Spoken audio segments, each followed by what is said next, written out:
Good evening, mortals. Wait, did that work? Okay. I always panic about my microphone. We're playing D&D with friends. Hello, friends. Hello. Hello. We got Howard, and we got Candle, and we got Gwen, which is the better Emerald, and we also got Grim, and we got, of course, our lovely Maud, who I love very much. Everybody say hi to Chad. I like how we have one punctual Emerald. Exactly 50% of Emeralds are punctual. Yeah, like we always have one Emerald at any given time, but it's either one or the other, never both. And it's usually this one, let's be real. Yeah. How's it going, Puncturemeral? Pretty good. I'm very sorry for that joke. You're right up there on dad jokes, so I'm getting in the practice before I do the whole dad thing. yeah. So, how's everyone doing? How's chat? I'm doing tired.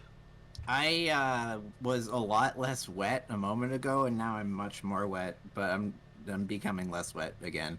I'm turned on now. Oh, well, I'm probably about to ruin that for you. I'm really bad at drinking water, it turns out. Well, now I'm just turned on more. I'm Okay. Yeah, I don't know what you mean. It sounds like you're really sloppy with your mouth, which I don't know, man. No, my mouth did fine. Just my hand-eye coordination is just. So you've got shaky hands. Again, sounds like a strict benefit for me. Yeah, Hey, Jordan, there's no downside here. Uh-huh. But business hands. Oh my god, that was so dumb. Oh god. Well, in a shocking turn of events today, I am completely ready from the get-go. So, yeah, weren't we like on time today? What the fuck? yeah, I don't know what happened. Did we all have a stroke, or well, I guess Keb did. But everyone else? Yeah, a breaststroke because of all the water. Haha. More jokes like that over at twitch.tv/notavampire, I promise. I only ever plug the channel when we have a joke that's that quality. You know, good quality. So do you guys want to like play some D&D or? Yes. What game are we playing today, Jordan? Oh, we're playing Curse of. Ah!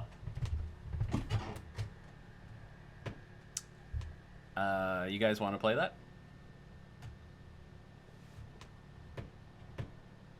Yes. Well, okay. Yes. But just because you said so, we will start, as we always do, forever and eternal, in Argenvostholt. Right here. If you'll recall, you had just gone in, invaded the premises, and fought the rightful owners of the property. You'd killed them. You have several bears following you around for a minute. You'd killed a bunch of spiders, and you had just discovered, through Emerald aggroing the entire floor, the corner elf. Does anyone have any questions? I'm so excited to resolve the corner elf situation. That's been on my mind for 2 weeks. Oh, okay. Well, let's resolve it then, shall we? So you guys find yourselves in the dark, cramped interior of the ruined mansion, fortification, castle, Argenvostholt. You've just slain several creatures, undead and obviously out for blood.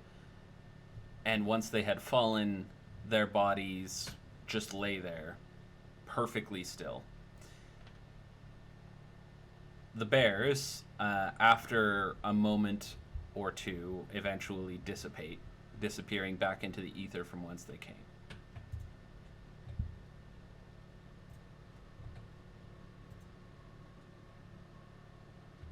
Oh, Maud, you had a list for me, didn't you?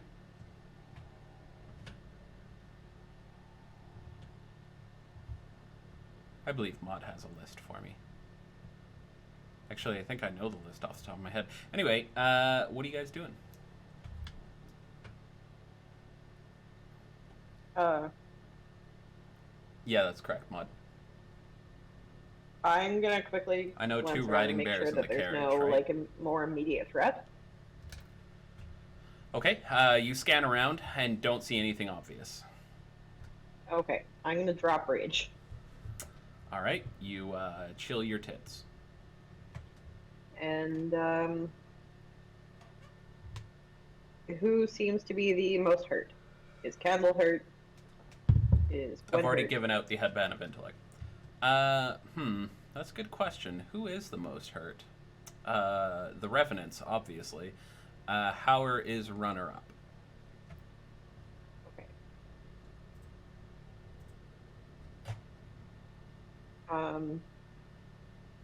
Candle did take a big hit, didn't he?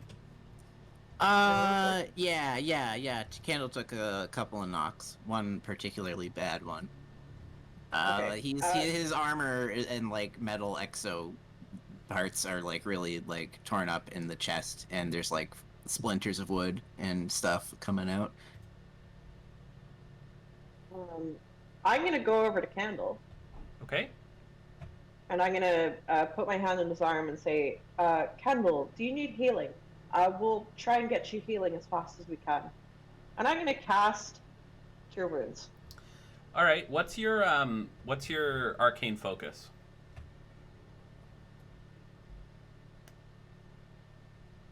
I don't have one. Bards have to have a method of channeling their magic. Usually, it's through an instrument. It doesn't have to be.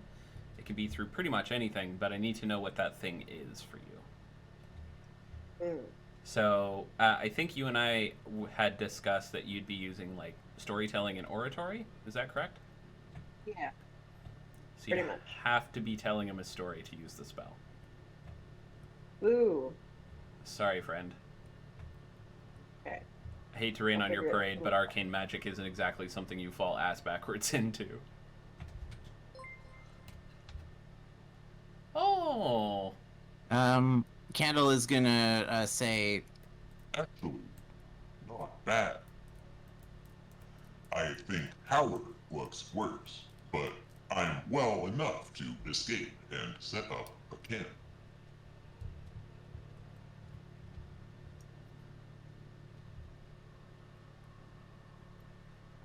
Have they changed how bards work? What do you think we should do, Grim? Grim's gonna go over to Howard, and once again, she just kind of feels the need to, like, just put her hand on people to make sure they're okay. I see, okay. Cure Wounds has verbal and And- somatic, though, doesn't it? Do you want me to actually, like, tell a story, or... Could you actually link me Cure Wounds? Actually, never mind. Don't worry about it. Jeeves, can you link Cure Wounds for the DM? verbal please? and somatic. Thank No you. material. Thank you. So, yeah, you do need to, like, do stuff, do magic. This is... I don't think there's a way that you could do that without realizing what you're doing. It's just not how stuff works here. Okay. I just Cool. opened your character sheet and saw your fucking +9 to strength, and now I'm mad. Can you go into my special abilities and scroll all the way down to the bottom? Better not be another belt of strength times lot. What the fuck is this? It's a belt of strong times lots, obviously. Oh my god, I love that you can edit entries and this stuff. It's so good. The, add strength modifier with advantage to making Jordan cry. Yeah.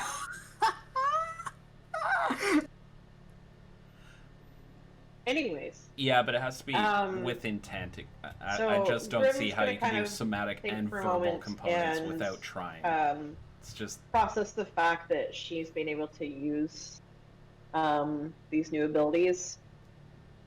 and in her usual way, um,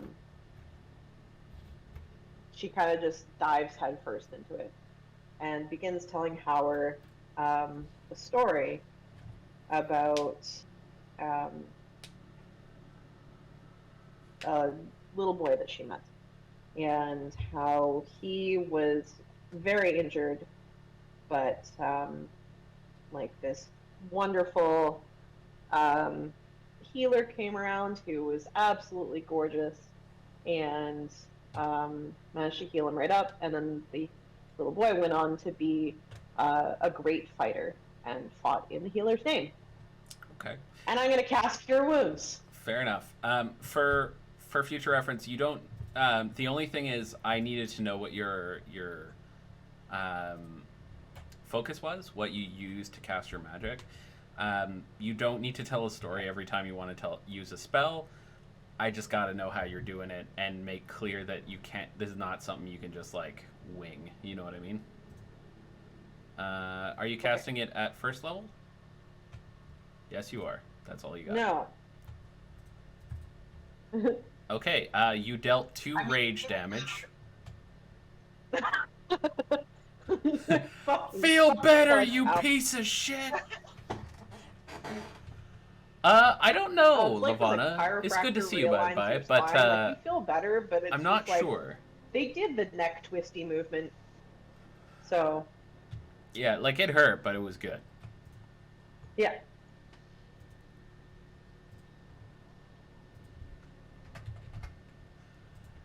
Okay, I think I just healed Howard. It's kind of hard to tell, honestly. Yep, I did.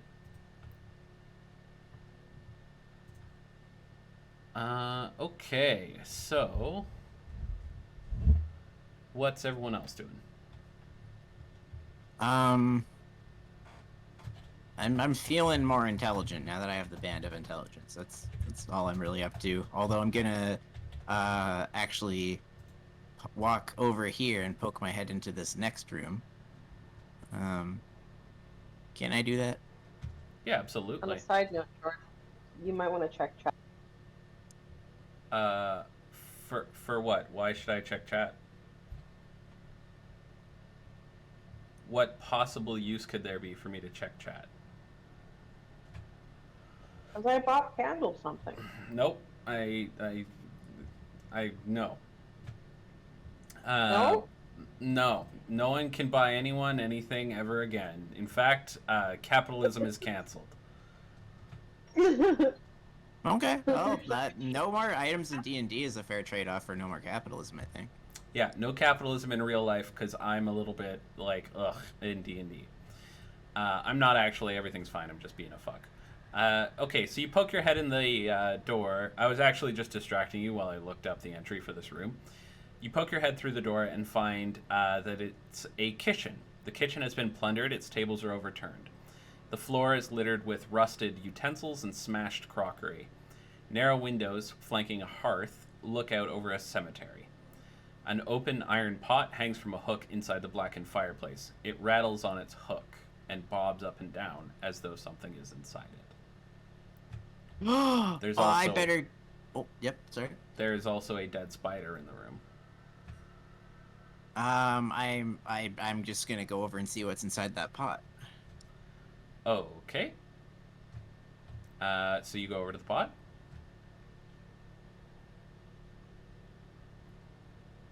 Are you approaching the rattling pot?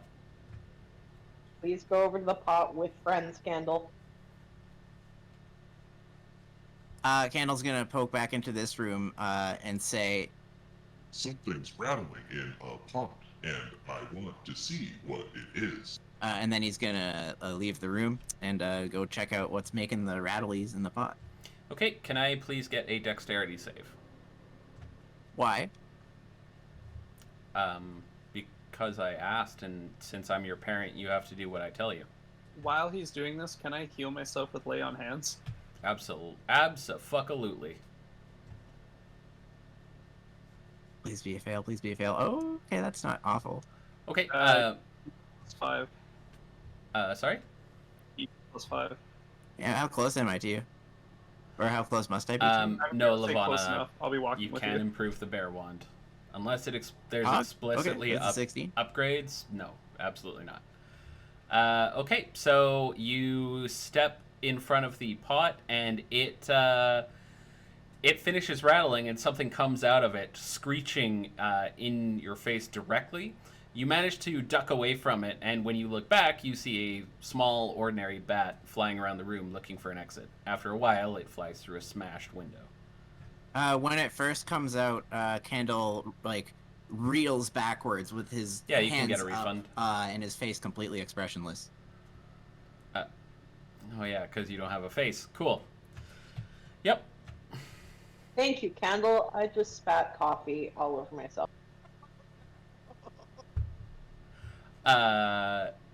You do notice that on the ground is something that fell out of the pot.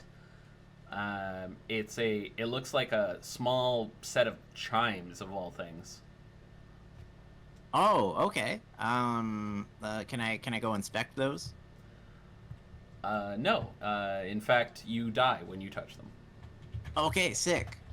All right. Does someone else go? I'm gonna work on my new character.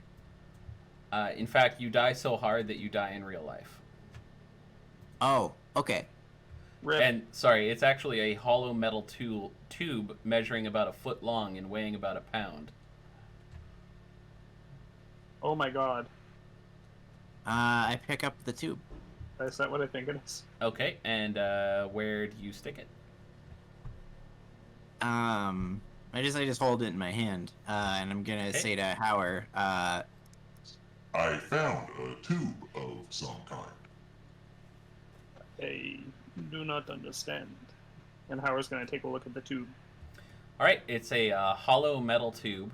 It measures about 1 foot long and weighs about 1 pound.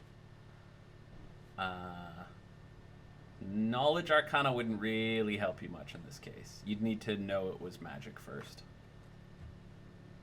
So Detect Yeah. Magic would work. If you bring it with us, I may be able to do something later to take a look at it. But does it? It kind of looks like a chime, right? Yeah, like a chime. Like if Okay, you- I'm gonna grab one of the like the rusted utensils from like the ground and like ding the chime. Okay, it produces a high, clear note. Candle looks at Howard and says, It's fun. I would like to hang on to it. it may be worth keeping. Does it look particularly like out of place or exceptional, or is it just like a piece of, like a regular piece of metal? It's the only thing in here that's clean. Okay, I would recommend you hang on to that a bit. I can take a look at it later for you if you wish.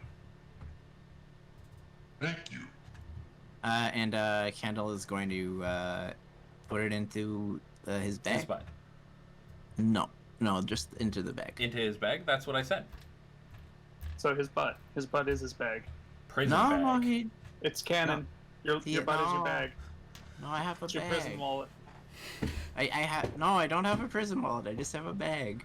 I have no internal organs. Candle's had some hard times. Candles had to be retrofitted, to please the people that own him. He's done time. Hard time. Candle doesn't have orifices, you fucks. He broke and entered into a caravan wagon. Now he's done some hard time. No. He didn't have orifices when he went under. Bum, bum, bum. It's like a crudely drilled hole in Candle's backside.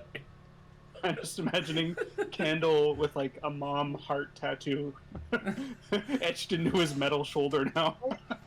Like laser engraved. Yeah. Yeah. Don't worry. Candle. I remember this. Candle is canonically asexual, so Yep, completely. I was actually just about to say, don't worry, this is not canon. Candle is ace. Regardless of Candle's sexuality, though, he does not have a butthole. That is true. Good as to well. know. Good to know. Good to know. Wait, back up. Do you have a brick slot? Nope.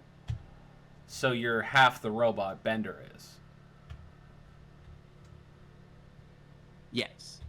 Okay, I just wanted to confirm that you knew you were inferior. To Bender, always. Bending Rodriguez. Anyway, So back what happened to to... the elf? Yeah, the corner elf. I would like to know as well. Okay, well, the corner elf isn't in this room.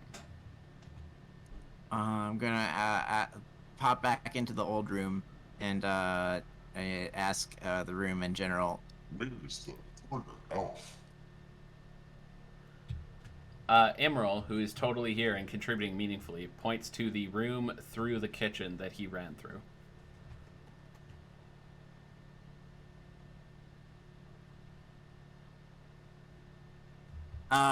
Gonna turn to the party and say, What do you think we should do?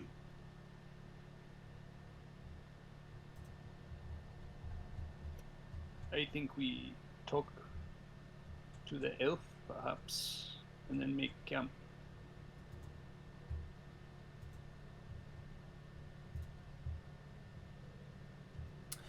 Okay. So do you go... Where do you go? I go where Emerald gestures me to go by contributing meaningfully. Okay, through this door.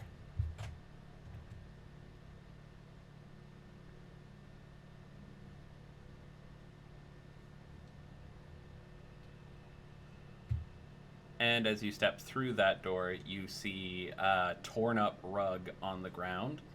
And you see the elf sitting with his back against the wall in the corner, a streak of blood clearly leading to him, and he's breathing shallowly, although he does look at you attentively. He's completely silent, although he is very clearly injured. Howard will kind of hold his hands up like slowly and ask, "Are you wounded? Or do you need help?" He looks at you and says, "What is your cost?" No cost, only magic. He I ask for he nothing. nods. Maybe.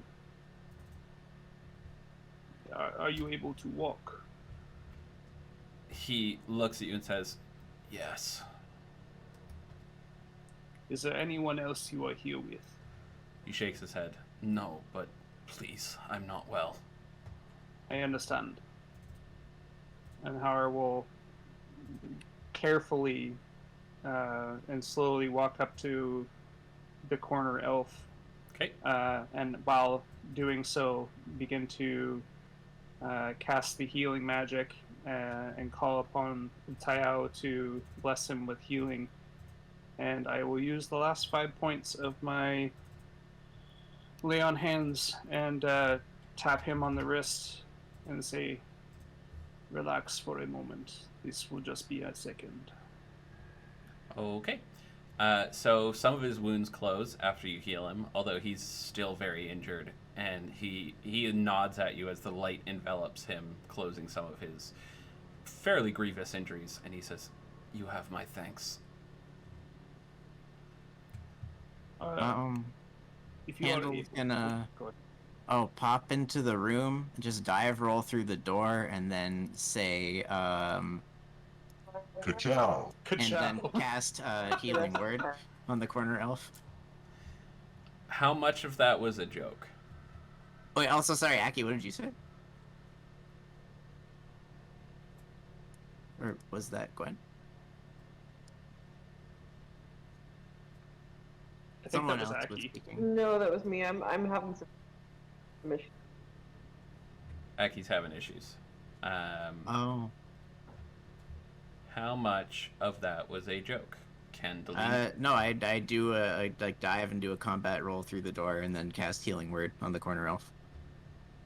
Okay, so as soon as you do that, he stands up, his hand braced against the wall, and his sword out. Immediately put on guard by the creature that just broke the door down and started casting magic.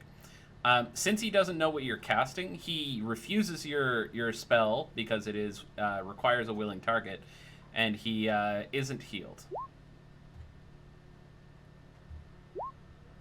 Nope, creature of your choice that you can see within range. pretty sure it still requires a willing target, regardless. because it's a healing. It definitely doesn't. But if you want it to be that way, it can be that way. Let me enlist the help of our good friend Modman, but I'm 99% sure any beneficial spell It doesn't say willing. on the spell. Some spells do specifically say willing. This one does not. Oh yeah, it doesn't. Just checking into it, because Although I think if you're not willing to get damaged, you can refuse to be damaged. Hey, wait a minute. no. Because, see, that's an interesting question, because positive energy does damage undead. So... I can just burn the spell slot and not heal him if that's the cost of dive rolling into the room and using Kachow. That's fine. I had fun. Nope, you know what? You're right. I think I'm wrong in this case. It can just work. So you heal him, despite being a huge fuck about it. Really, that's what matters. Most of his wounds closed. He's just got a few bruises and scratches left, and he looks at you, Howard, and says, "Is that thing with you?" Yes, I know mind of the bizarreness of this automaton. He is a great creature, and he means well, but the subtleties of communication can be lost upon him. He nods, looks at you again hesitantly, and then sheaths his sword. I appreciate that. What is your name? I am Savid. I am here. Well, I was out looking for a friend and had to take refuge here. This is a dangerous place to take refuge. You are very lucky. He nods. I know that. You must have been in desperate times indeed. I'm I- glad we happened upon you. I was surrounded by those things the druids make, the blights. There were hundreds of them in the forest. I only managed to get in here and survive for a time, and then I fell afoul of that rug that your bear tore to shreds earlier, and was counting down my time before I left this body. I understand. I have Can lost I a friend actu- to the tree blights. Hey, Candle, your mic is open. What was Can that? I make an Can you make a what? interjection? Absolutely not. That would be rude, and you won't be rude. Okay, because the tree blights all died when Imral snapped the staff. The tree blights in the area where he snapped the staff all died, yes.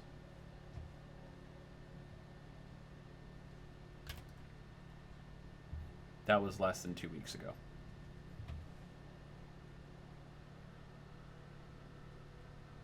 Do you want to bring that up? Are you interjecting? I was being just rude about the "you can't do that, that would be rude" comment.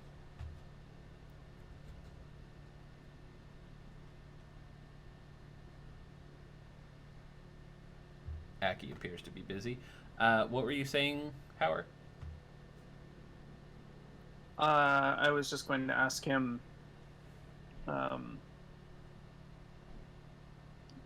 do you know anything about this place? He nods. I do. I assume you came here seeking some form of treasure. To be honest, we were looking for, I believe, allies in the battle against Strahd. Do you know this creature? He looks and says, "You were looking for the ghost of the dragon, yes?" I know nothing about a ghost of a dragon, but tell me more. What is it? He says, "This place is named Argynvostholt, after the founder, Argynvost. He was a silver dragon that led a group of knights. Quite some time ago, this place was a refuge of sorts. But, of course, the demon Strahd destroyed it. And now we all avoid the place because it is haunted by a dragon's ghost. And those undead things we have just destroyed, were those knights of this dragon? I'm sorry, I didn't see any undead things. I understand. The statue at the front, was that Argonros? It was the image of him, yes. Thank you. I recommend you leave, as we are sure to disturb more things. But we will be taking camp nearby for the night, likely, as some of us are wounded. He nods and says, I worry about returning to the forest. Those blights were not far behind me. They wouldn't enter this place, but I'm sure they're just waiting. I thank you for the warning. We can handle ourselves. He shakes his head. No, I meant that I did not want to leave without help. I see. You may accompany us if you wish. He nods and says, I think that may be for the best. I can't handle that many of those creatures. When you traveled through, did you see a girl by any chance? A girl. Yes, a small girl, a child, really. She's a Fistana. Black hair, small. I do not recall anything. Gwen, do you recall your eyes to see that thing?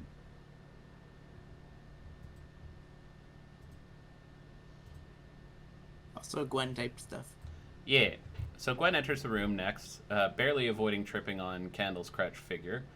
Fuck, Candle, what are you doing on the ground?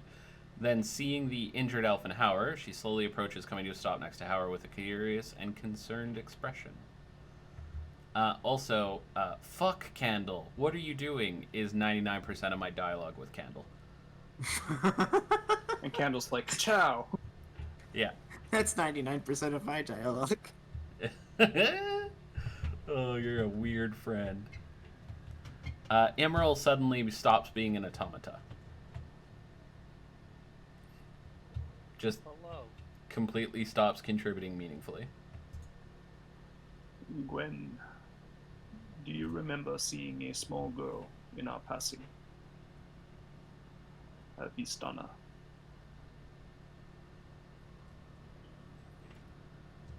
I actually don't remember. Candle, what about you? Out of character, that doesn't sound familiar. In character, I will report whatever it was that Candle actually saw. Which was what? Ka-chow? Was it that girl at all? No, it wasn't. Yeah, Candle just shakes his head expressionlessly. Actually, with your increased intellect, you find it much easier to access your memories, and after a quick cursory search, you know for a fact that you didn't see any girl. Yeah, blah. Our computer you- friend here. Could you repeat that blah, but in Candle voice? Blah. Thank you. I just needed to make sure it was in character.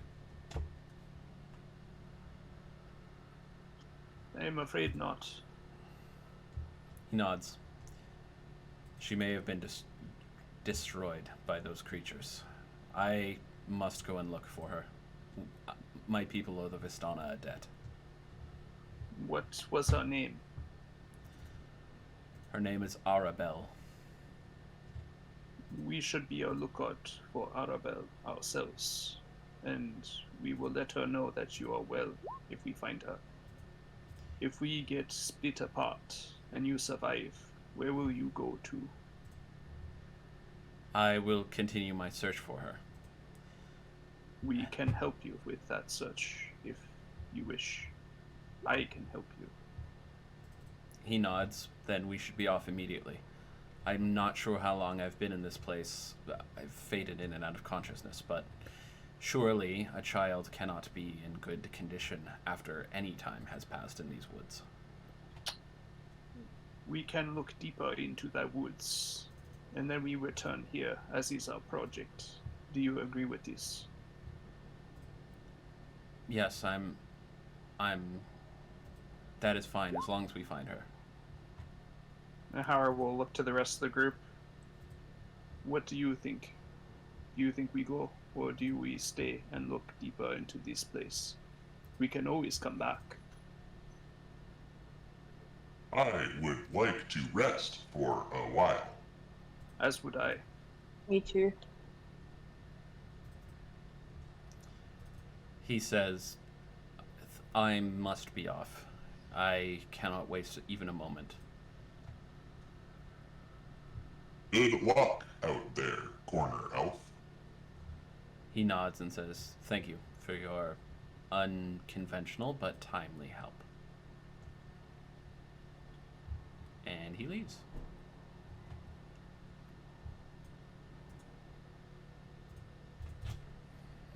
Can only Our, throw so many plot hooks. Before he leaves, Mm-hmm. we'll say a small prayer, and he says, just wait one moment. I do not know if this will help here. But it couldn't hurt. And he will burn a stick of incense and say a small prayer and wave the incense around the corner elf, and then gesture for him to hold it and carry it as he leaves.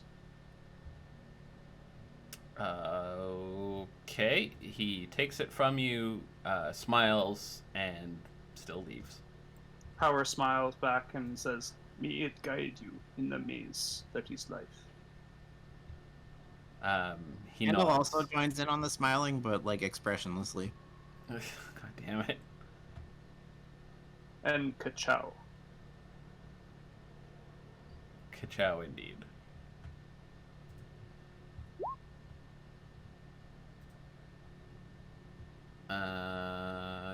Emerald, you should be able to see. Oh wait, hang on. Ta-da! Eyes. Can I get you to talk for a little bit, buddy? Just say hi to everybody. Yeah, definitely. Hello, everybody. I am back. I'm here. Hello. And yay, all of them are dead after I aggroed literally everything running through this place. It's a miracle. So first this elf was like, yo, we're gonna join forces and look around the building because I'm not gonna survive. And then he's like, I'm looking for this girl, and now I'm gonna go. Peace, y'all.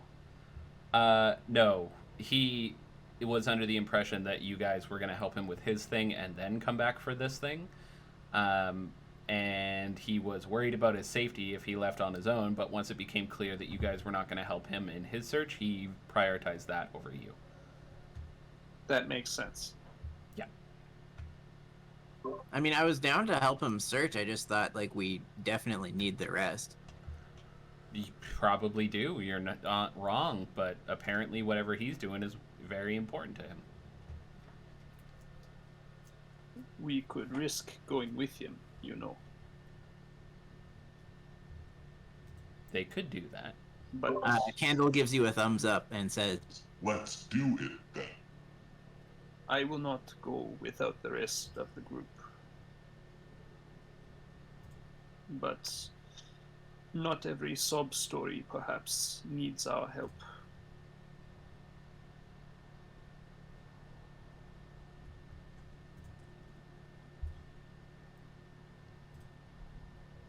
What do the Emeralds think? I am fine with either. I am low on magic, but I think we may be able to help this man, this elf.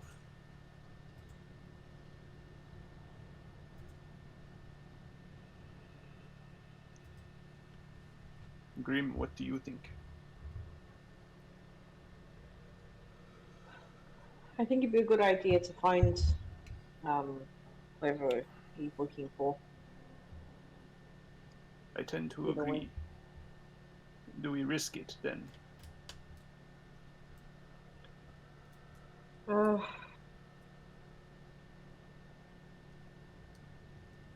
well, if everyone's in on risking it, then yeah. Then we should make haste to catch up to him. So, if everyone is in agreement, then you leave Argynvostold, hot on the trail of the elf who also left. It's fairly easy to follow his trail. He's still bleeding in some places. And so, you pursue him. Wait, did Gwen also agree? I think Gwen is... Oh, Gwen is... Sorry, I thought Gwen was away. My bad.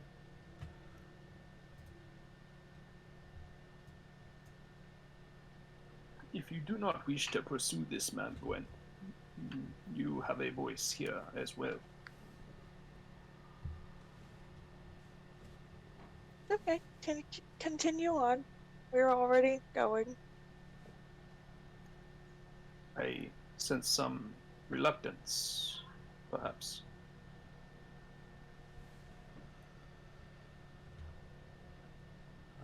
So you guys catch up to the elf after just a moment.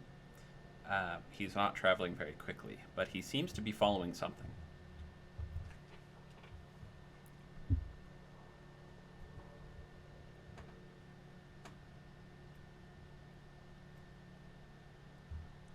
Have you found a trail?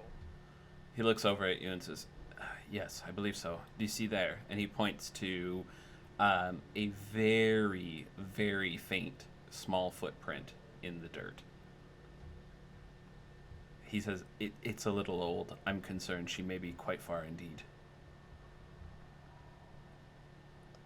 How far were you from Argynvostold when you were parted? No, she went missing before, but I was searching the woods to the south of Valaki, and in those woods I was waylaid. I crossed the river thinking that it would protect me from those things, but I only stumbled into another pack of them. I eventually ran here, thinking it was the only safe place. I was partially correct. I wasn't followed by the blights.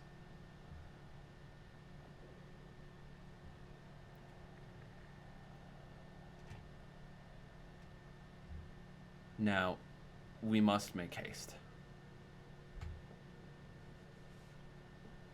I will help him. I'll try to help him track it Okay. as best I can. Pretty quickly, the trail goes off. Oh, actually, sorry. I just realized that my rationale for this is wrong. Little behind the curtain moment. They do not explain how. Well, anyway. Bottom line, he is headed back towards Valaki, where he says the trail is. He's not currently following a trail. That's just me being bad at TMing. My apologies. So we follow him. Yep. He immediately turns off the trail and goes into the woods.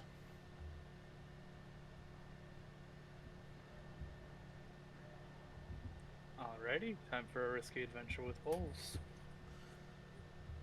He looks around and says, I know these woods well. As long as we don't counter any of the blights, we should be fairly safe. Just stay off any deer trails that you see. I motion to Gwen. Gwen's actually an excellent tracker. He looks over at you, Gwen, and says, is that true? Were you a hunter? Yes and no. A little bit of both. He says, a hunter of men, then. Yeah. Good. We may need that. I admit my own skills at tracking living quarry are not strong. I'm normally in pursuit of a deer or a wolf.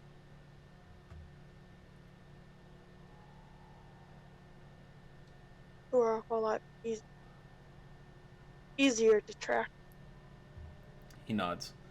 Well, good. When we get near Valaki again, I'll see if we can find the trail.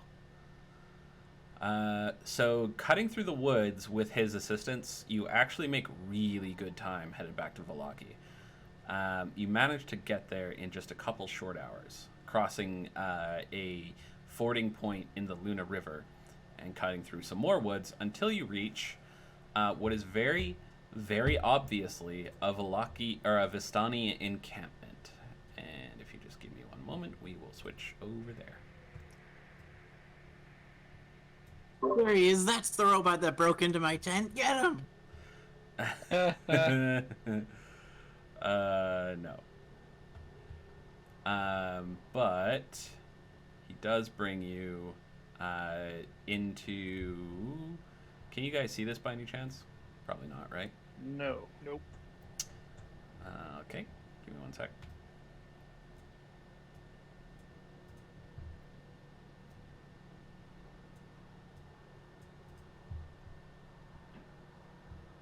How about now? Nope. That's weird. How about now? Nope. Oh, yes. Grim, you can't see? No. Okay, Grim, how about now? No. Yeah. Okay, I can see it. I just dealt 37,000 points of damage to you. Can you see now? No. Oh, okay. How about if I punch you in the mouth repeatedly?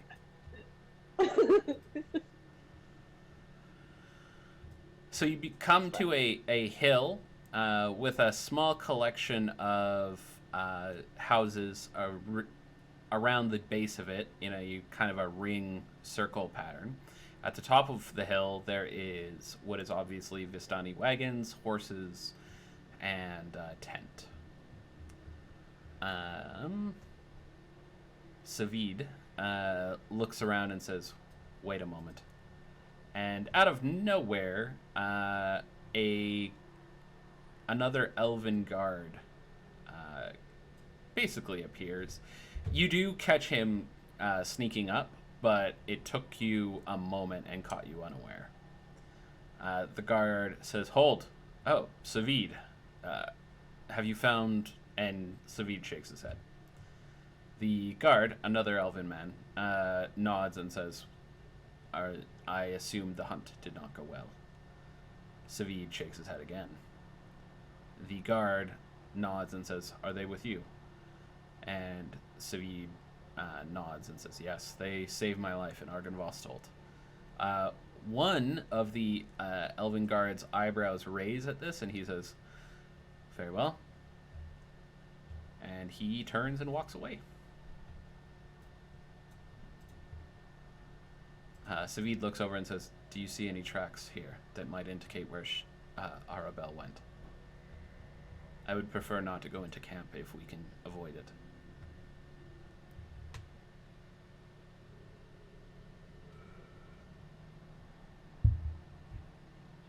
And Howard will start to look for tracks and try to help him. Okay, he was actually talking to Gwen. Oh, okay. I misheard. Sorry. Yep. She'll bend down and kind of gently move her hand over the ground, see if she can feel any like indents, footprints, or anything like that. And then look at and if there's any bushes nearby, if there's any pieces of fabric caught in it, or bent backwards, or anything like that. Okay. So you begin searching. Go ahead and give me a survival check, please. Can I help her? Absolutely. Never mind. Why? Yeah. She's good. Okay. So Gwen, kind of a needle in a haystack problem. There's a ton of tracks around here. Clearly, the people who live here live here. On top of that, there's horse tracks and wagon ruts and all sorts of traffic.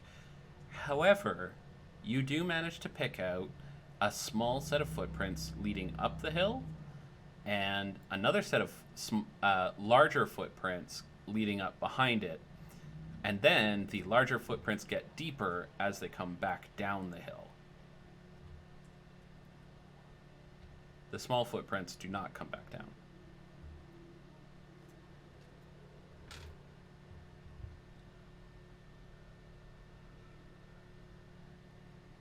You'll describe the pattern of footprints to the rest of the group. Okay. So, Gwen, you would know what that meant. It meant that the larger set of footprints was carrying a load, which means that potentially the larger set of footprints belonged to someone who picked up the smaller person.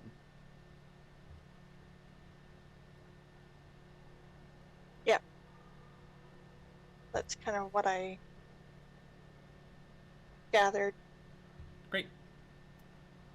What's everyone doing?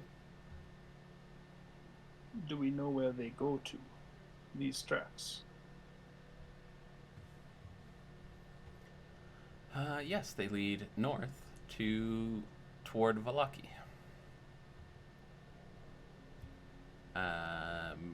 Gwen, you know that. Not everyone else does.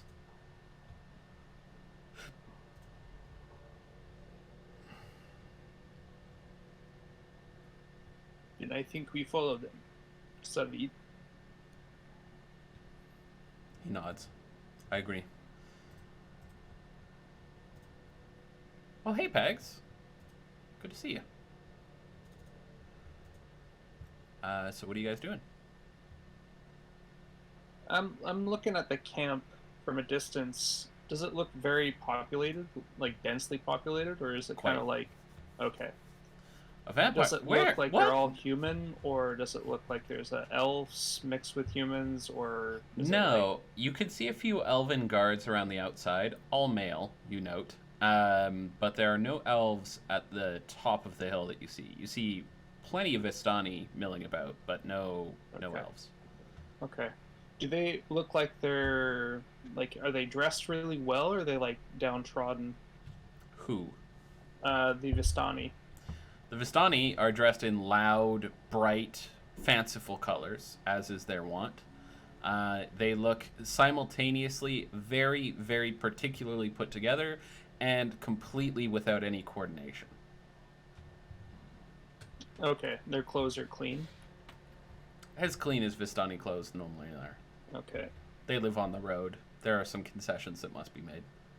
We encountered a camp of Vistani early in the game. Do they look like they're roughly the same level of affluence? Yeah, about the same.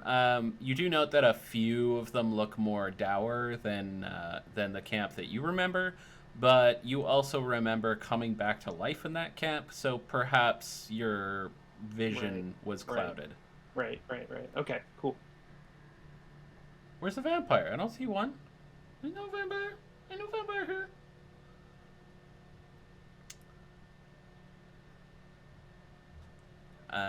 What are you guys doing? I am following Savid. Same here, searching for the little girl. Okay, so he looks to Gwen.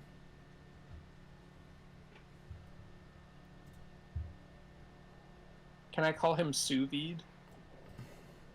You can call him Sue if you want. Suvid.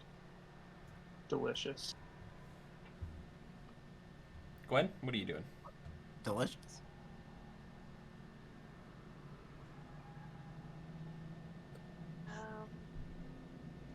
You'll, I guess, take them along the footprint trail. Okay. So it takes you to Valaki, but just as you're approaching the gate and trying to come up with excuses that would let you re-enter the town, the trail veers off, going around the outside of the village walls. Still towards the north.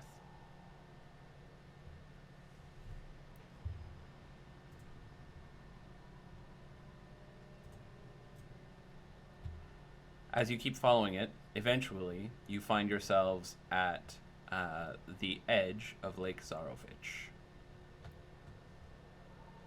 And just give me one moment here. So at the foot of the mountain, nestled in a misty forest, is a large lake. The water is perfectly still and dark, reflecting the black clouds overhead like a monstrous mirror.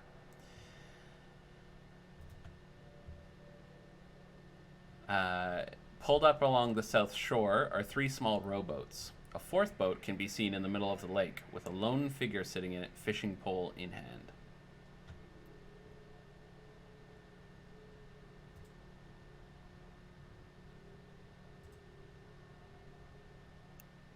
Do the tracks go out over the water?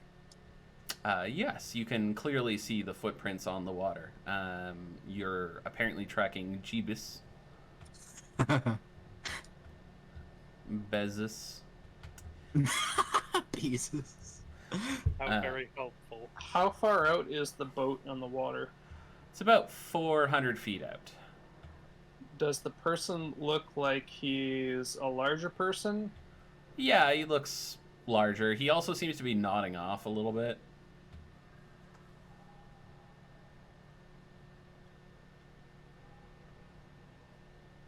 How far is he from shore? About 400 feet from shore. Okay. Less than 0.1 of a mile. So, Howard will wave to the guy in the boat and say, "Hello, hello." You see him look up at you, look down in the boat, put his fishing pole down, pick something up out of the boat, and dump it over the side. Grim's gonna jump and like drop her axe and her backpack and start like swimming out. Candle's gonna cast guidance and give Grim a quick slap on the back as she runs by. I'm Okay. gonna follow suit and jump in the water to try and follow Grim out. Can I please get athletics checks, please? Can I? She roll my athletics for me. Fuck you, Grimsley Bear! So Howard is going to watch them do this, and then he's going to cast Dimension Door into the water where the body thing just fell. Sure, I need an athletics check from you as well, with disadvantage because you're wearing heavy armor. Oof. Oh my god. I'm so glad I gave it to Grim. One of you has to succeed. Okay, so Howard, you managed to keep your head above water, but it is hard. And whatever he dumped over, you immediately appear basically on top of it, but it starts sinking. Grim, like a fish through water, gets a slap on the back and knifes her way straight towards the boat, where she reaches beside Howard and then dives straight down, coming back up with a bundle that is kicking and struggling. Emerald jumps in the water and manages to belly flop, which causes him to be stunned for a moment, wasting precious seconds. Gwen keeps up with Grim, just barely not getting there first, probably due to the magic. Wait, and Gwen didn't roll for that. That was a survival check from a little while ago. Oh, sorry. Take that back then.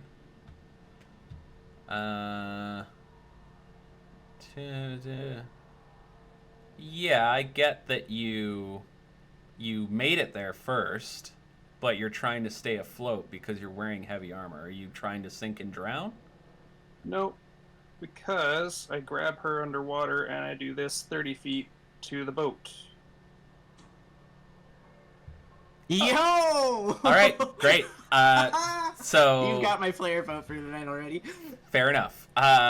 So Grim reaches the area and swims down, but cannot find the thing that was dropped. Meanwhile, Howard has just appeared on a small rowboat with the bundle, a burlap sack tied several times over with ropes and weighted with stones, and puts it gently on the deck of the boat.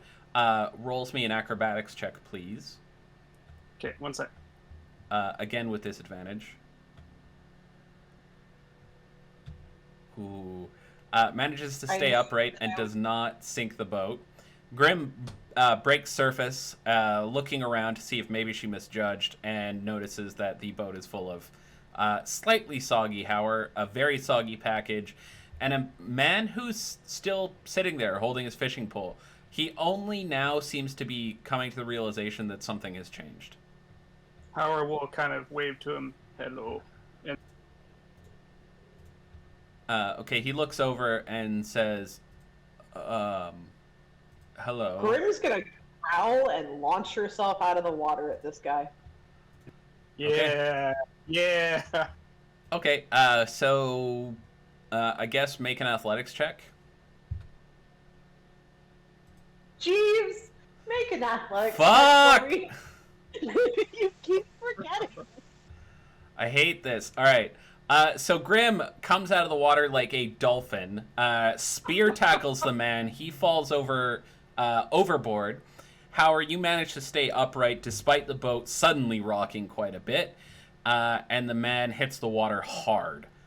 Grim, you are now underwater with the man. What are you doing?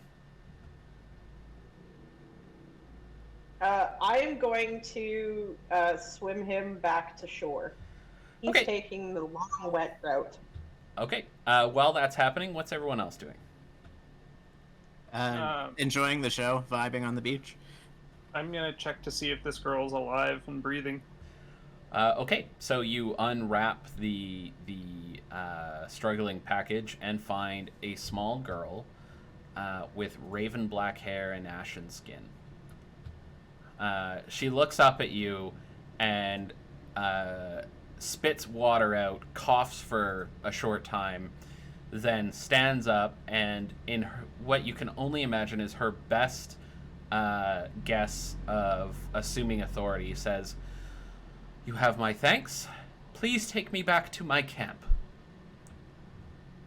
Of course. And Howard will kind of scratch the back of his head, confused. We will get you back. Do you know an elf named Savid, perchance? She nods. "Of course I know Savid. He's a lovely man." We will take you to him. If you look on the shore there, you can see him. She looks over and says, "Yes, well."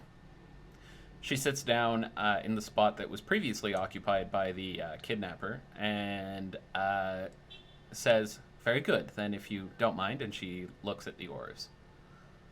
Howard kind of like sighs and then starts rowing. Okay. Quick Is there- question.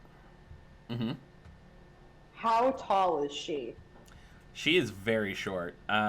She's a child, so she's probably about I don't know, maybe half a foot taller than Grim. Yeah, I was about to say. So this toddler launches itself out of the water. Yeah, basically the guy was attacked by the like most horrific version of a mer shrimp. Yeah. This guy's gonna figure out what angering a toddler feels like. Mm-hmm.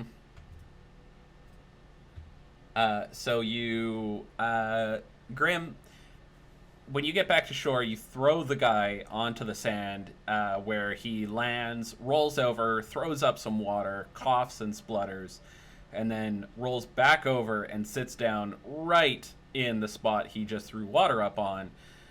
He looks out at the beach and says, "Well, I guess that's it."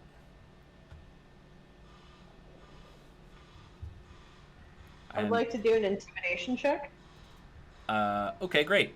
You walk over and he visibly wets himself. Excellent. Grim, being probably as tall as he is sitting down, Mm-hmm. puts both hands on his shoulders, leans in, smiles, showing many teeth, Okay. and says, "I would like for you to explain exactly what happened, and don't leave anything out." He says, "Give me a medicine check," but at the same time he says, "They're lucky, so I thought maybe if I threw one of them in the lake, then the fish would bite." Jeeves, roll medicine check for me. Motherfucker! Why do I keep forgetting this shit? I would also let you use insight. Which would you prefer? They're the same for you. Jeeves, roll either one for me. Fuck you. All right, you rolled medicine poorly. Can I also insight as I'm on shore? Yeah, absolutely. Oh, me too. I love telling when people are lying. It's not all insight is used for. So Emerald and Candle, you immediately recognize that this guy is a severe alcoholic. He's got the bulbous red nose, his eyes are roomy and bloodshot, and his hands visibly shake, even ruling out the fear. Grim doesn't notice this because Jeeves can't fix her fucking character sheet. That's fine. I'm just too I'm too angry to like notice it. I just know that this guy threw a child off a board. That does sound like Grim. Yeah. Okay. So you continue to threaten the man after he explains, I suppose? So let me get this perfectly straight. You took a child and thought, oh, well, this child doesn't matter. Let me throw it into the water. That'll make the fish bite. He looks at you kind of dazed and says, well, she's a Vistani. They're lucky, so... She's a child, you bint. He looks at you and kind of like, you see dawning realization. He says, well, yeah, but I needed the fish, so, And then he kind of like looks down and begins weeping. Listen here, you little piss-soaked, small-dicked, limp-listed man. If I ever hear you going near any of the Vistani ever again, Alcoholism, without man. good cause and a nice attitude, I will come back. I will shove my grey hat, and she points it out, up your fucking arse, and we will see how it comes out the other side. He shakes his head and says, just kill me. And he's No, very openly you weeping. get to live with your mistakes. He looks up at you and says, I've been doing that for years and it's only getting worse, please.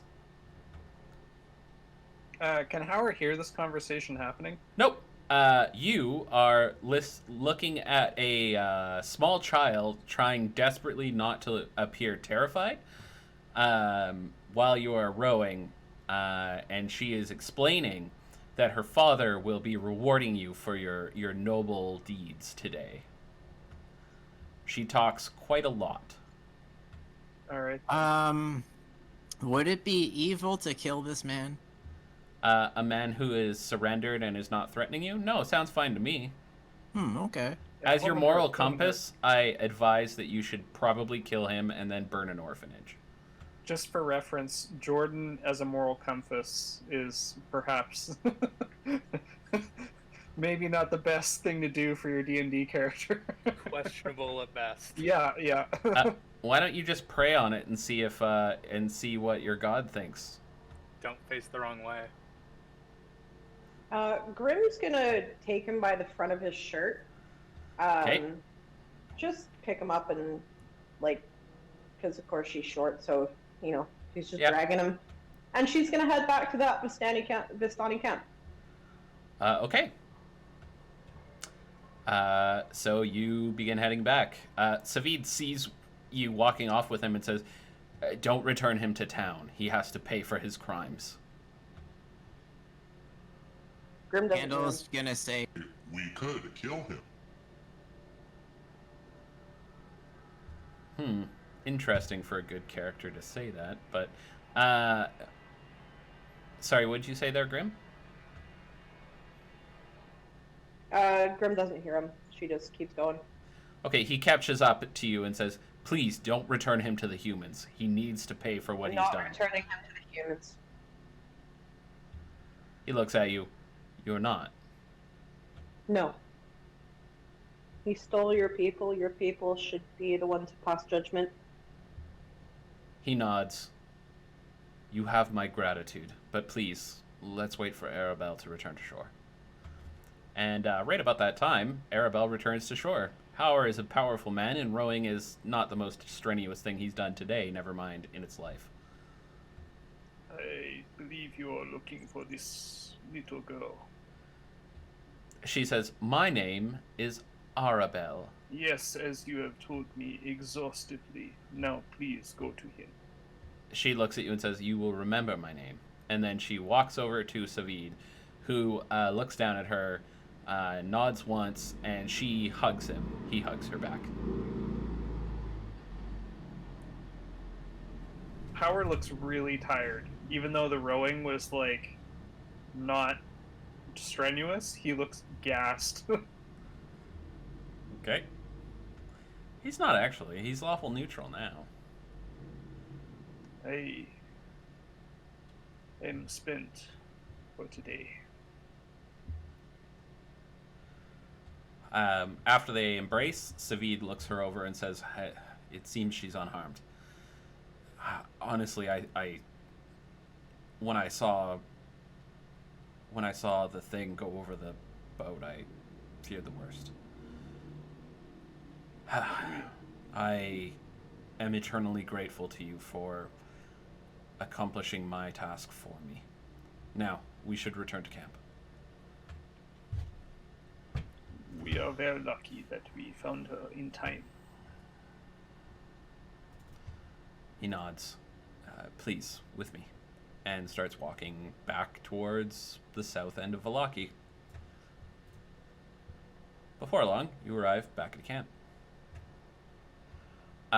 Arabelle walks forward with her head held high and climbs up the hill, which it would be more impressive were she not as tall as a potato. She does, however, climb with no assistance and doesn't break stride even to rest, despite the fact that she nearly drowned a moment ago.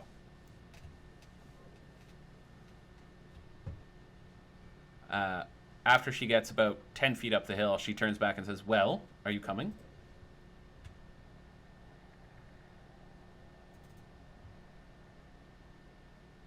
I'm going to try and keep with her while still dragging the dude. Okay.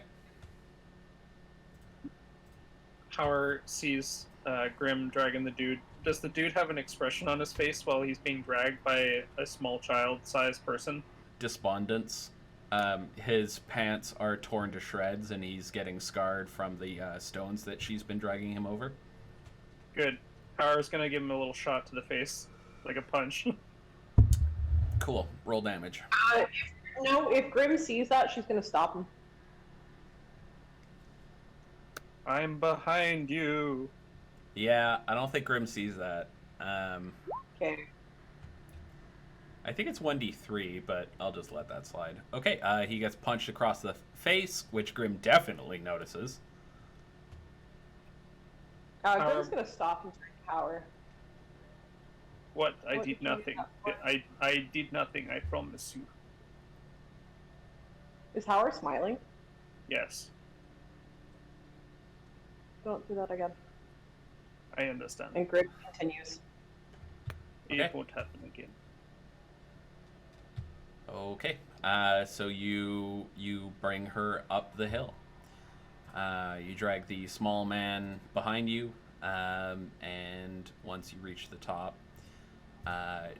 Arabelle strides into the tent with purpose.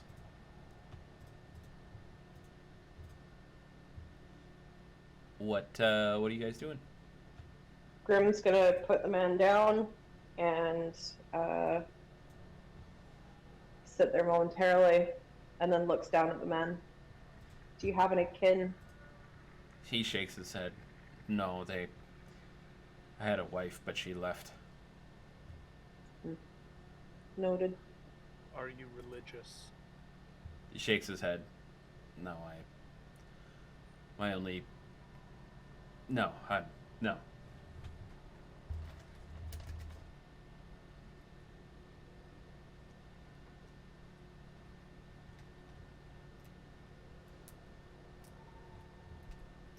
What's Do everyone we know?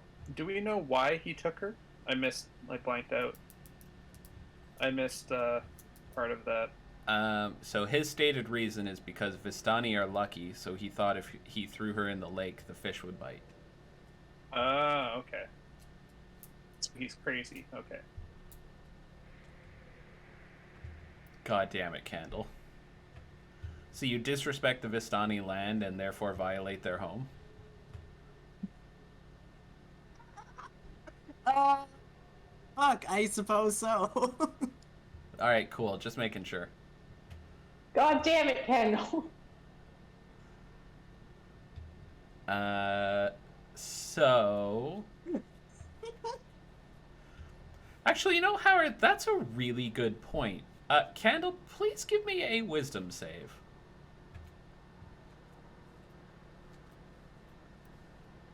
Or an intelligence check. Dealer's choice.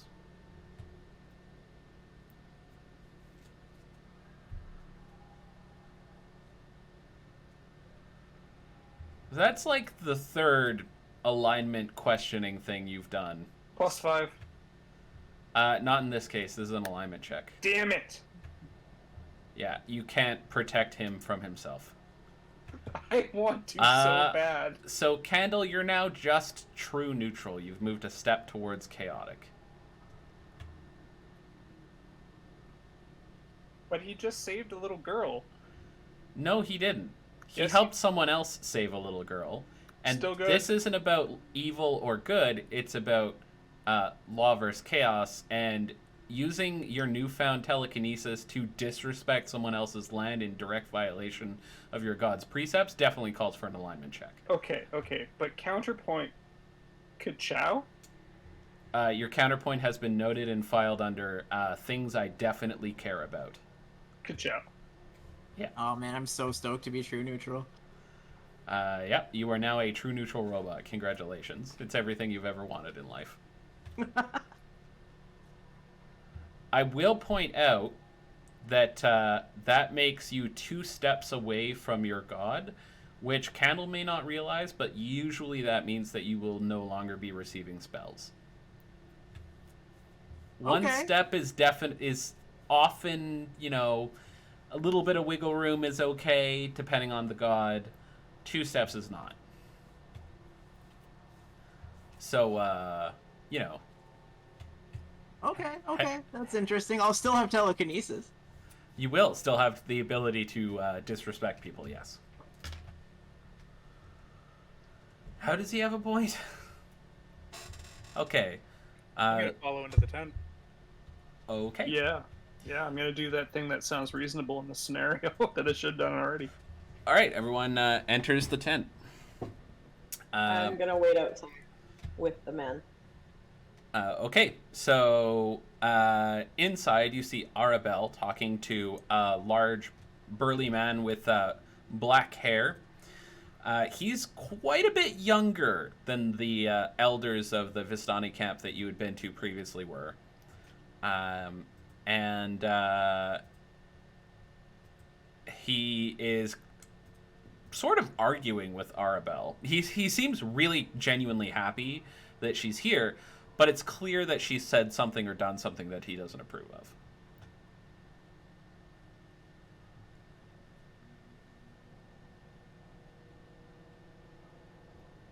As you enter, he turns to see you, smiles, and walks over. He nods and says, "I understand I have you to thank for returning my daughter to me."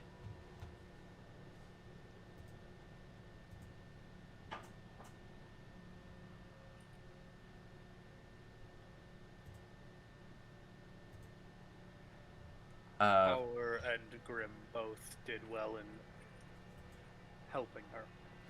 He nods. She tells me that a man kidnapped her and threw her into the lake, and before she had time to scream, she was back in the boat. Yes, that I think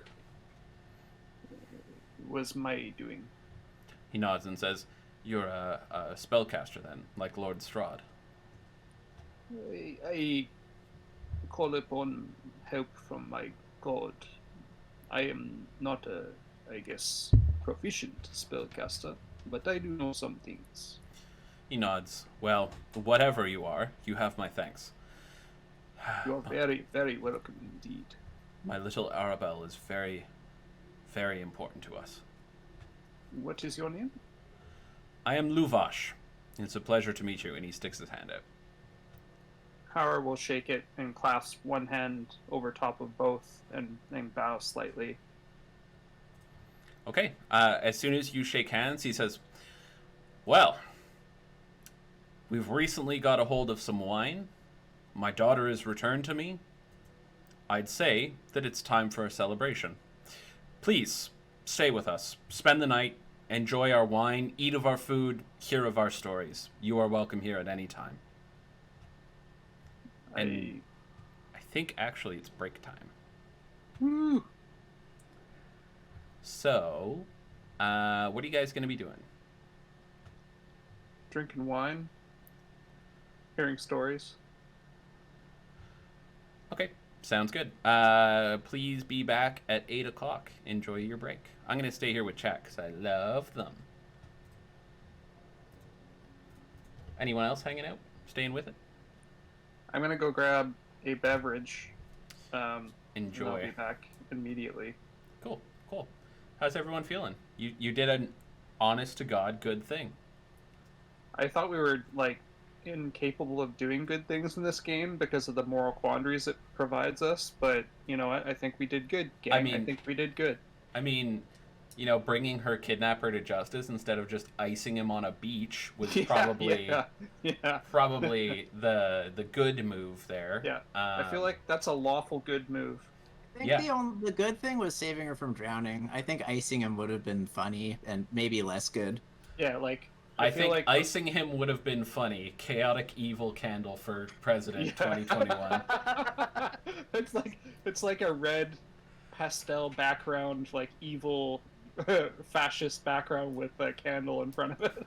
You know, seriously though, just killing someone because you think it would be good, just executing people, is literally the definition of chaotic evil.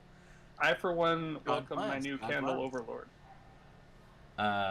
So just a heads up, buddy. That's a dangerous thought process.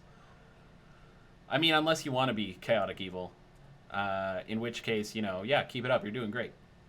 Yeah, well, in my opinion, the Jedi are evil. In my opinion, the Jedi were evil too. I also think that the Sith had a better code. What's your point? True. Just because a few bad apples ruined the whole thing. Right? I'm glad you're chilling, Blackthorn. I appreciate hearing that. Darth Sidious did nothing wrong. Darth Sidious did lots of things wrong. What the fuck are you talking about? I gotta look up a different guy. Fake news. There was a Sith who used his powers to become a better businessman and basically just treated his employees well. That guy knew what was up. Darth.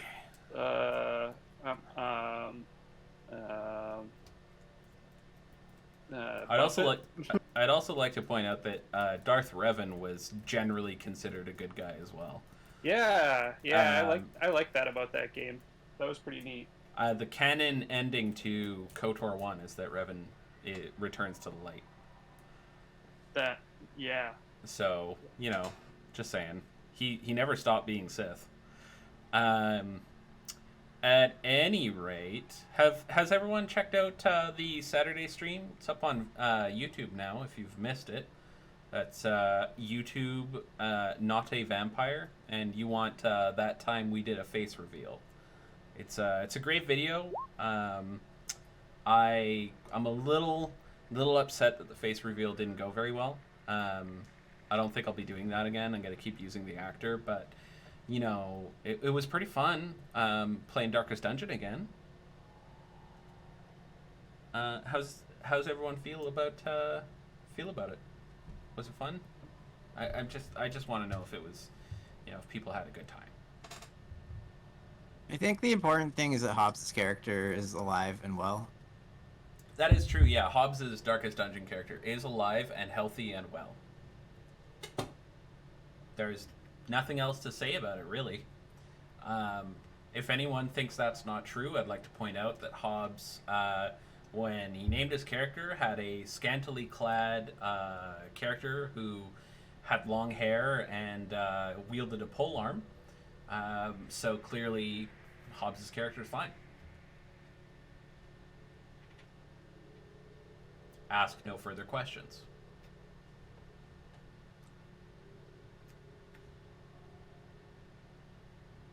How's my buddy Candle doing?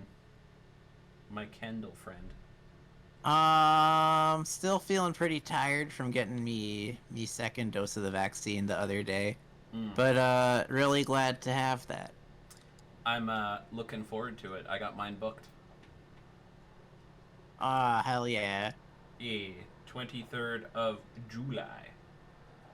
Ooh. I'm gonna go get shot, and then I'm gonna wait 2 weeks, and then I'm going to go kiss every one of my friends full on the mouth. Extra slobber. Just blast them with particles that cannot sustain viral life.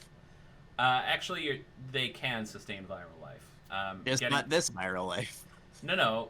Your vaccine doesn't prevent you from being a carrier, which is why you should only hang out with vaccinated people. True, but like your odds of becoming a character are so also dramatically reduced. Let us not forget that aspect of it. Vaccines are just a very good thing. They do a lot. They do, but I would recommend, especially if people on the internet are watching this, that if you get your second vaccine dose, you wait 2 weeks and only associate with people who are vaccinated until such a time as herd immunity can take over. Because ignoring the danger just because some people are vaccinated is very dangerous. And the hilarious joke of Kendall's degrading moral character aside, I would not be able to sleep if I was the cause of someone's obituary, and neither should any of you. Yeah, also, I mean, even if people survive, like, there's the long haul effects. It's really just an insanely preventable thing. So, yeah, only hang out with vaccinated people. Yeah. After the 2 week period, once you're fully vaccinated. Exactly. That's just good sense. And then, if you have a friend who's not vaccinated, tell them that they're wrong and shame them into getting vaccinated. Yeah, I'll do whatever you have to do. Suck their dick, buy them funny stuff. It doesn't matter. Just get everyone that can get a vaccine to get a vaccine. Whoa, wait, back up. Kendall, are you giving out BJs to get people vaccinated? I just tuned in and I heard free BJs. Yeah. What? Apparently, Where do I sign up? Kendall is giving out BJs No, to I encourage people to do that, to get their friends that don't want to get vaccinated a vaccine. Give free BJs. Yeah, like not like just like I think people are really hyper focusing on one particular part of what I said, and perhaps the broader message is being missed in some sense. Sorry, my mind blanked at free BJs. Everything you said I understand that now. I completely see that. All I heard is Kendall is handing out free BJs. And I'm blowing out free hanges. Who to everyone who's vaccine hesitant, which I just became. Yeah. So, no, I'm only gonna do it for my friends. And if you're vaccine hesitant, you're not my friend. I think Bill Gates is trying to track me via vaccine. Can you give me a? That is a conspiracy theory. That is a conspiracy theory that isn't true. Hey Kendall, I am hesitant because I'm pretty sure that corporations will track me through my vaccine microchip posted from my iPhone. So if you could, give me a little something. No, the vaccine is just mRNA. There's no microchip. True. Then, but that's patently incorrect. Counterpoint. Fox News. Fox News. Quote unquote. Yeah, you could hear that, eh? Yeah. Okay, so here's the thing. I know that it includes a microchip because when I got my first vaccine injection, I had the Windows activate your copy of Windows thing in my heads up display for like weeks until we got it doesn't patched. have a microchip in it. And it keeps asking me to update, and it won't. Yeah, like I don't no even microchip, you fucks. I googled it, and every time I was like, "Hey, how do I activate my copy of Windows on my HUD that I got from my microchip?" All it takes me to are these crazy conspiracy theory websites. So like finding some good information is fucking impossible. I tried asking my Google Home, but it straight up says, "Die, you Microsoft traitor." Yeah, like all your devices automatically boot up Bing, right? Because Not anymore. No. I mean, I did try to access a memory the other day, and I got a Bing search of that memory, which, it was fun for 3 to 5 minutes, but after that, it was just not There- useful. all I'm saying is both sides. Oh God. Oh, I hate that argument so much. I can't keep up this character. You just knocked me out of it. That's so bad. I managed to keep up cute anime girl character for over 2 hours, but this is where I draw the line. That takes balls, man. That takes balls. I had a huge pair of ears, not balls, actually. Yeah, I really recommend you look up that video. It's pretty fucking funny. Okay. Okay. I'll link it in the Discord. Anyway, is everyone back? Y'all want to play some Dungeons and Dragons? Y'all want to drag in some dungeon? What I really want is Candle to write shit everywhere he goes. Right? I think That that's gonna be my is- new thing. That's that gonna is be my new gonna thing. be the thing. Fucking, that's gonna be the imprint I leave, the impact I leave on this world is Candle with beer. It's gonna be in a lot of places. You could do good, but you could just write Candle was here. I on- could do both. There's room for both. on Strahd's forehead. True neutral, baby. Uphold the law and save people in danger, but also write Candle was here everywhere. Hey, if you ask your god to write Candle was here on his dick, will he do it? She doesn't have a dick, but Okay. maybe. No. Maybe. Also, So, Candle D&D. doesn't have a dick either, so... Right. But presumably, never mind. I don't want Actually, to go I don't that know deep. if she has a dick or not. I don't know Boldre's anatomy. Boldre has or does not have a dick as Boldre desires. Being a god gives you access to, 10th level spells, so she can do whatever the fuck she wants. So, anyways, this game. So this game. This game. So you start drinking. Anyone who opts out of the party needs to say so pretty much right away. I Yeah, have I'm- 2 drinks. I'm already in it, like 5 or 6 deep. Candle's powering down, going into a long rest mode. Okay? Howard is telling stories about his homeland as they tell stories of whatever. Okay. So they enjoy the stories, tell some of their own. You get the feeling that a full 50% of them, at minimum, are even partially true. They also supply you with drink after drink after drink you lose track of very quickly. Especially since they seem to toast everything. They toast your success. I have one more question. Yeah. Grim was guarding the kidnapper. Uh-huh. What happens with that? You continue to guard him for hours, and eventually, Luvash comes out back and sees him and says, "Is this him?" He looks at you. Yep. He says, Are you the one who's been guarding him?" He looks around. Yep. Oh. I guess you're stronger than you look. Good. Can you give me a hand? And he grabs the guy's legs. I just pick the guy up. Okay, great. He lifts the guy's legs so they don't drag on the ground. And he says, "Let's go down the hill." And as you go down, the guy you're carrying begins to weep openly. Which prompts Luvash to frown, obviously in disgust.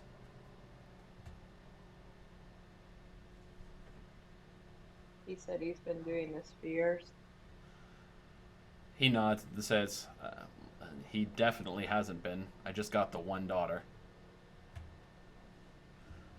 The guy shakes his head and says, no, it's the drink. I can't stop. And Luvash actually looks at him even more disgusted and spits on the ground. Before long, you get to the forest line. He says, just inside here should be good.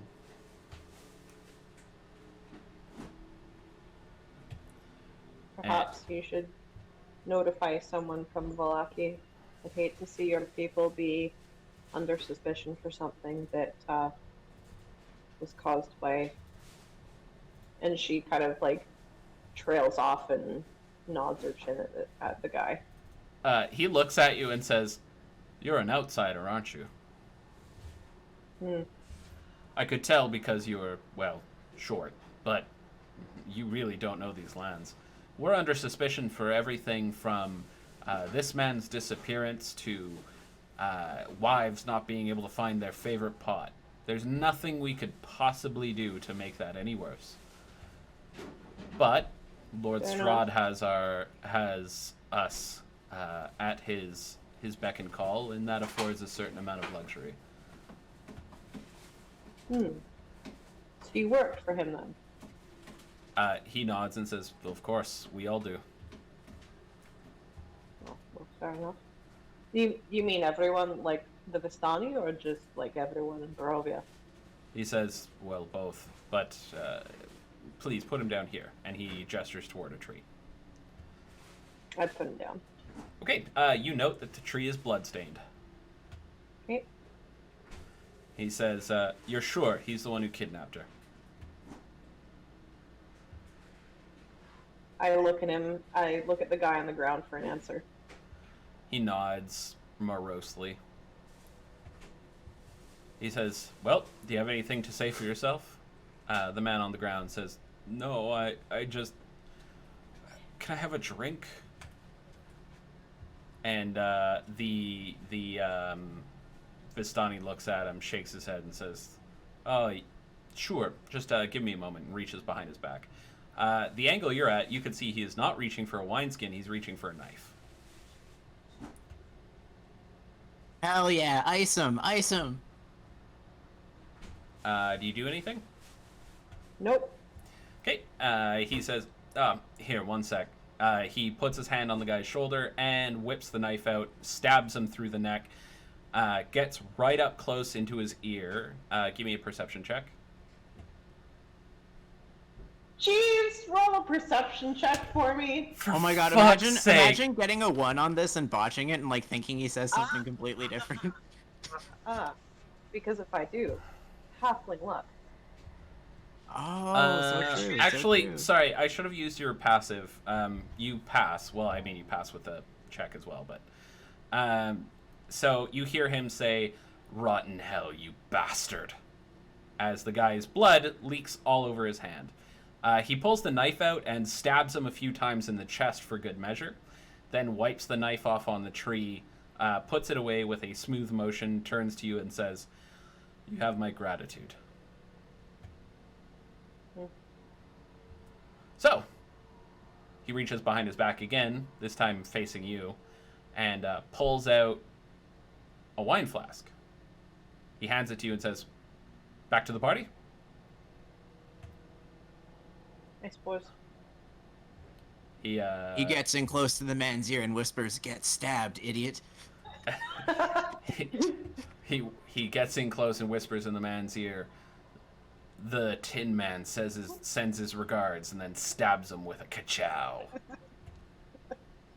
The Tin Man sends his regards. Candle's actually Strahd this entire time. Yeah. No, Strahd is Candle. Mecha Strahd. Candle unfolds like an Iron Man suit, and Strahd is inside. Yeah. Oh my god. Oh shit. The fact that Strahd would have to be wearing a Warforged skin for that to occur is Yep. disturbing. Because imagine in the Tom Holland Spider-Man movie, you're not even here, as we're making fun of Strahd, and then the candle unfolds and Strahd is like, you were saying, And we're just like, fuck. I guess we'll die. Fuck, Yeah, roll this initiative. This explains a lot. Yeah. Anyway, yeah, I did think it was a little weird that every time we said something anti-Strahd, Candle was really quick to defend him. I just thought he was a Nazi. Both sides. Ew. Ew. Disgusting. Well, Ew.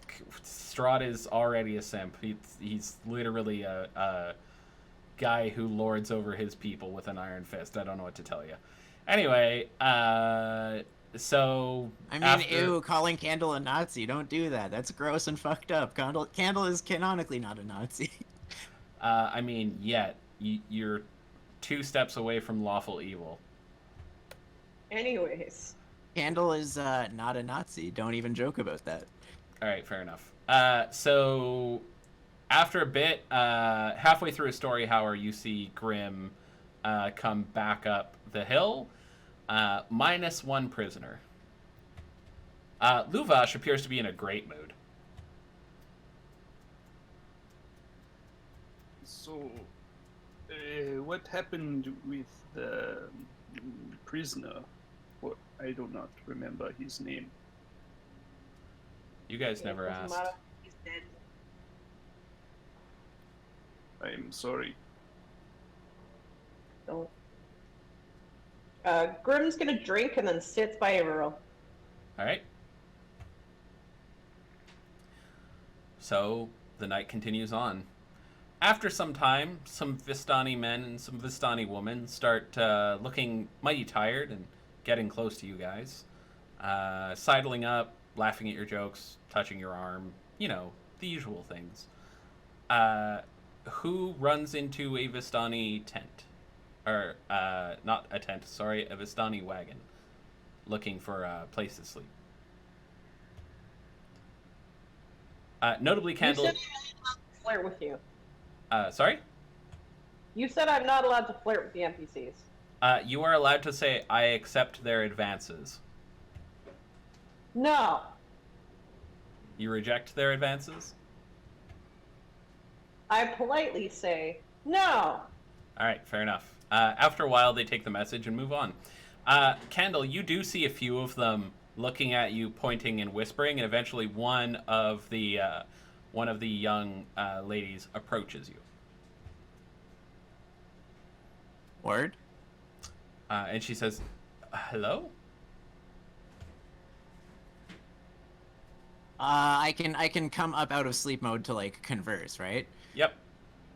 Candle is going to like he lifts his head up and his eyes gain like a bit of light and says, I'm resting. And she goes, oh. Alright, and turns and flees.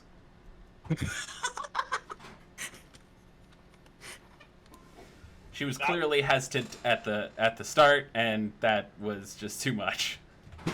I love how much of a psychological impact Candle's resting state has on people. It's so funny. I may have posted a joke in the tabletop chat. Can we paste that into this chat as well? I'll just say it. Young Vistana woman. Hello, I would like to sleep with you. Candle, Discord disconnect sound.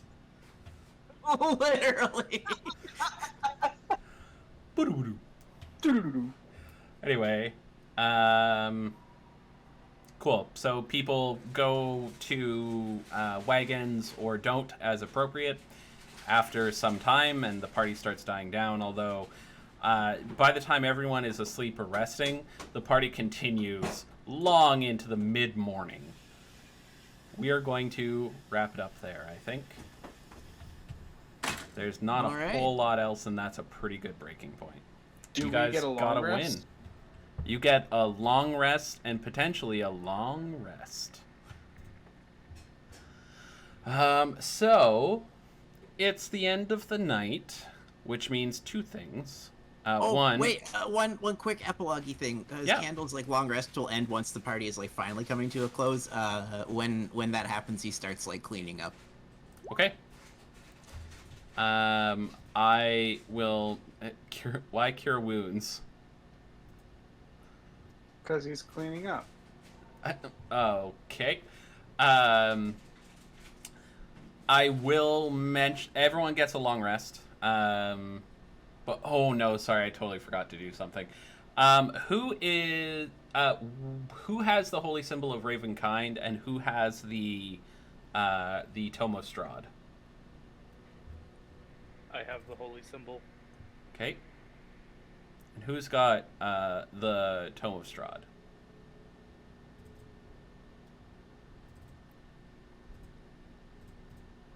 It is not visible. It's not visible. What? The holy symbol? Yeah, Okay, fair enough. it's under my robes with my holy symbol. Okay, fair enough. Does anyone have the Tome of Strahd? Hello? I do, but it's in my bag, and Grim didn't drink too much. Okay, I'm gonna give you a perception check, Grim. Jeeves! I'm Oh, already that's- doing it. Oh wow, Oh, nat damn. 20. Thank Okay, you, Jeeves. so halfway through the time when you actually go to sleep, one of the Vistani men begins looking through your bag. You wake up because you hear him rifling through it, although he is obviously trying to be quiet. I, like, go over to him and I just kind of tap him on the shoulder, and it's just like, He turns and Hello. looks at you. Good evening. Sorry, I was looking for my drink. I think I put it down somewhere in my here. bag? He looks at you and says, "Is this your bag?" And he holds it up, and then he looks at you, and then he looks at the bag, and he says, "This bag is pretty big for you, isn't it?" It's my bag. And I don't know about you, but a lot of us around here in the party take the rules of hospitality very well. He nods and says, "Oh, sorry, I didn't know this was yours. I thought it was one of ours." He puts the bag down and says, "Really, my apologies. Please, here." And he hands you a wine flask. Thank you. And I go to sleep again with my bag underneath my head. Okay. You sleep through the night. Now, we will end it there. I just saw what you did, Candle, you fucking animal.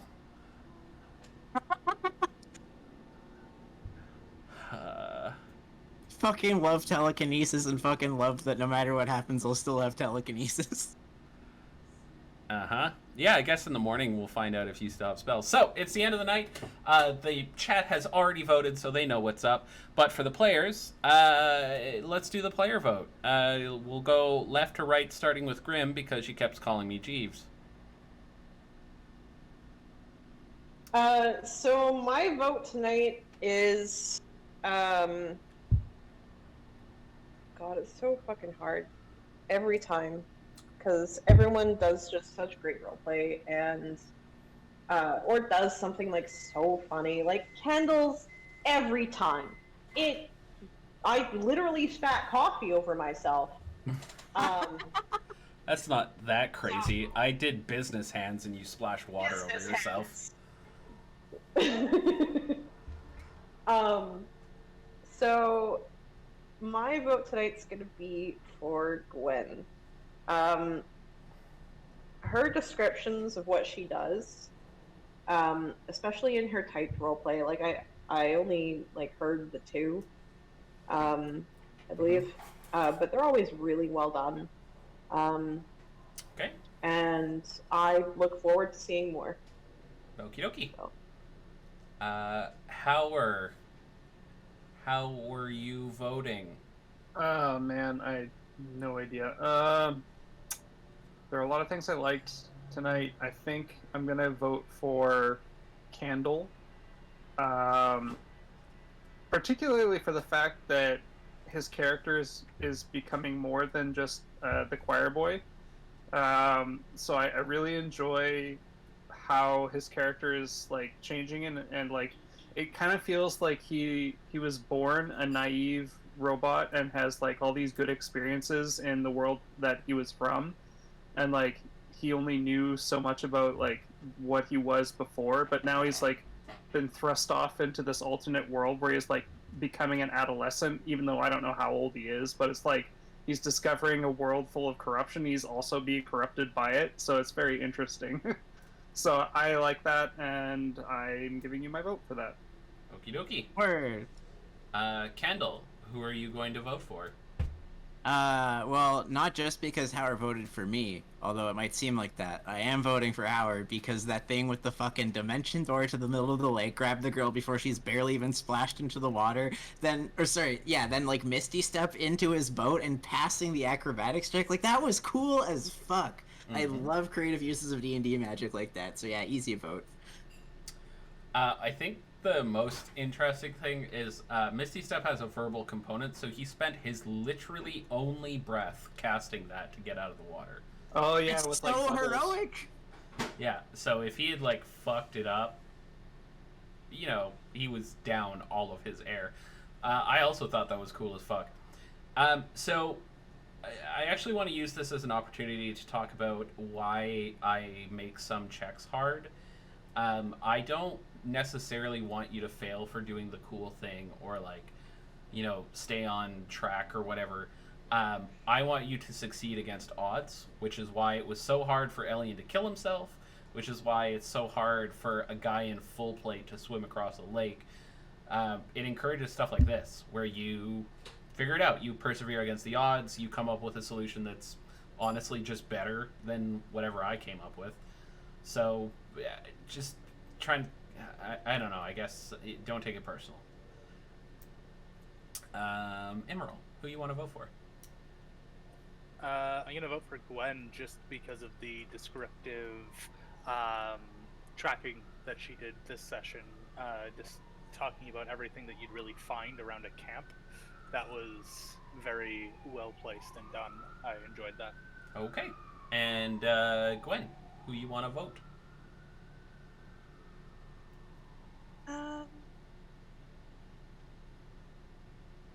Candle for his slide chow. For the Thanks, slide. Gwen. God damn it. I loved how you like tripped over me on the way into the room. We're like, what the fuck? Like, what are you doing there? Why? Oh god. So I think I hate that I'm gonna say this, but I'm gonna tie break in favor of Candle. Gwen, you did a good job, don't get me wrong. But Candle actually treating the alignment chart like a fun game of Pokemon where you collect them all is actually pretty entertaining. So I'm gonna tie break in favor of Candle, who gains Fair. the thingy Binspiration. Binspiration, if he did not already have it, and if he did already have it, haha, get fucked. The chat vote for the night goes to Howard. There was only one vote. It was my vote, and I voted for Howard because holy shit, that was cool. Right? The teleport into the water, teleport at quality D&D moments that you tell stories about later. Yeah, Absolutely. That's what that was. absolutely agree. All right, fair enough. So, like, A+, Howard. Fucking brilliantly done. Thank you. Speaking of Howard, could I please get a D10 roll from the man himself? Also, everyone can have 1,400 experience. Jeeves, update my experience for me.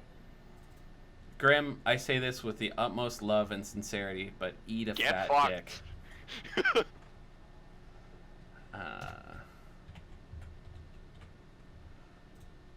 Okay, so congratulations, Howard. You're now the proud owner of a spell scroll of disguise elf.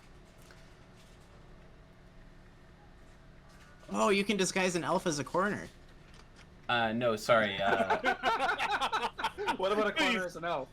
Can that just be it, please? Corner elf. No, you can disguise. Polymorph to corner elf. You can disguise an elf as a different elf. Corner morph to elf.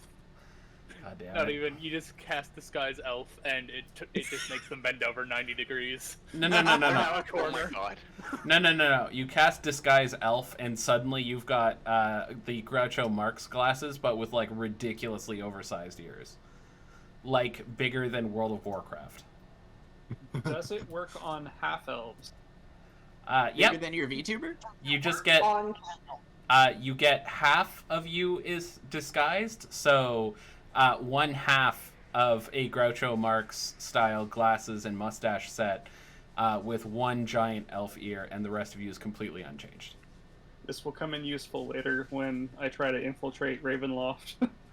Actually, the scroll is specifically a Mr. T-Bomb for any of the World of Warcraft players who remember that shit back in Cataclysm. Yeah. Where you throw the item at another player, and their face now looks like a Night Elf version of Mr. T. So you have a scroll of Mr. T-Bomb. So I can become Mr. T. Yeah, exactly. And Okay, by that okay. I mean you have the spell scroll of Disguise Self, not Disguise Elf. Same shit, Okay, different cool. pile. Anyway, that was fun. If you put that in a bag, could you then Mr. T bag people? Discord disconnect sound. That laugh is worth it. That laugh that I made Candle laugh is worth it. I hate Yeah, it. with the Mr. T. Anyway, Thanks, I hate it so very much. Anyway, I think... raid time? yeah, we got enough people for a raid. Let's do a raid, guys. Do you got one in mind?